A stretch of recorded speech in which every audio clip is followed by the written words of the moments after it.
नमस्कार, मैं हूं मोहम्मद आसिफ और आप देख रहे हैं SPN9 न्यूज। इस SPN9 न्यूज में आज बात करेंगे केंद्रीय मंत्री स्मृति ईरानी के बारे में। जमकर केजरीवाल पर उन्होंने हमला किया। केजरीवाल से कई सवाल पूछे हैं किस मामले को लेकर। जी हाँ, हम सब ने देखा कि किस तरह से स्वास्थ्य मंत्री की गिरफ्तारी हुई। सत्येंद्र जैन के बारे में हम लोग बात कर रहे हैं, सत्येंद्र जैन के बारे में। जी हाँ, बिल्कुल आपने सही सुना। अब सवाल ये है कि आखिर उनको लेकर सवाल क्यों उठ रहे हैं।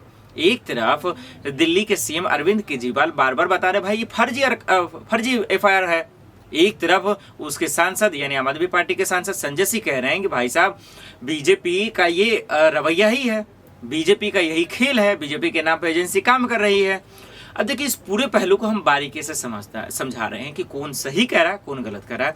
और इस वक्त जो केंद्रीय मंत्री स्मृति ईरानी जो हमला कर रही हैं, सवाल पूछ रही हैं, उनका पूछना जायज है या नहीं, पूरे मामले को समझते हैं। देखिए, सत्येंद्र जैन की गिरफ्तारी के बाद जो है पूरी तरह से राजनीति ये मुद्दा ले चुकी है।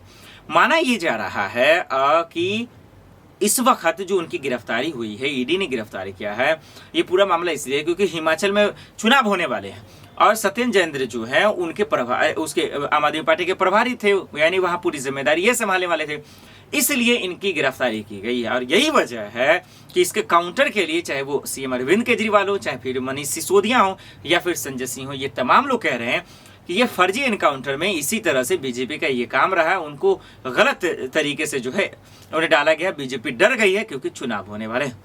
आपको एक बात बताते चलो इससे पहले कि आम आदमी पार्टी चाहे वो दिल्ली हो या चुनाव हो, तमाम चुनावों में या नगर निगम यानी MCD के चुनाव को लेकर भी बीजेपी पे यही बोलती रही कि बीजेपी डर गई है और इसी वजह से वो चुनाव को टालती रही है। और हिमाचल में भी डर गई, इसी वजह से उनकी गिरफ्तारी कराई। लेकिन सवाल तो ये है भैया कि ठीक है, ये आरोप प्रत्यारोप अपनी जगह पे है, लेकिन जब सत्येंद्र जैन से जब सवाल पूछा जा रहा है तो उन जवाब क्यों नहीं दे पा रहे हैं। ईडी ने जब पहले दिन सवाल पूछा जो पूरे फंड को लेकर जो पूरी तरह से भ्रष्टाचार हुआ है करोड़ों का, उसका हिसाब क्यों नहीं दे पा रहे हैं आप। तो केंद्रीय मंत्री स्मृति ईरानी का सवाल पूछना या किसी नेता का पूछना लाजमी है कि आप उसका जवाब दें। फिर ये सिर्फ हवा में बात करने से नहीं होगा, क्योंकि आज देश में जितना जो है नेता लूट कर भाग रहे हैं, जितना देश में नेता लूट रहे हैं, वाकई में उससे सिर्फ और सिर्फ आम आदमी पार्टी को ही, माफ कीजिए, आम लोगों को ही परेशानी हो रही है। ये बात नेता को समझना पड़ेगा। देखते हैं कि केंद्रीय मंत्री स्मृति ईरानी ने जो सवाल पूछे हैं अरविंद केजरीवाल से सत्येंद्र जैन को लेकर, क्या देखते हैं कि उसका जवाब संजय सिंह या फिर आम आदमी पार्टी की तरफ से कौन से नेता देते हैं। ये एक बड़ा सवाल रहेगा। और ये भी देखना होगा कि वाकई में अगर ये राजनीति स्टैंड है तो इससे बीजेपी को हिमाचल में कितना फायदा होता है और कितना नुकसानी, और आम आदमी पार्टी कितने बड़े रोल अदा करते हैं, ये भी देखना होगा। चलिए आज के लिए इतना ही, बाकी खबरों के लिए देखते रहे SPN9 न्यूज। नमस्कार।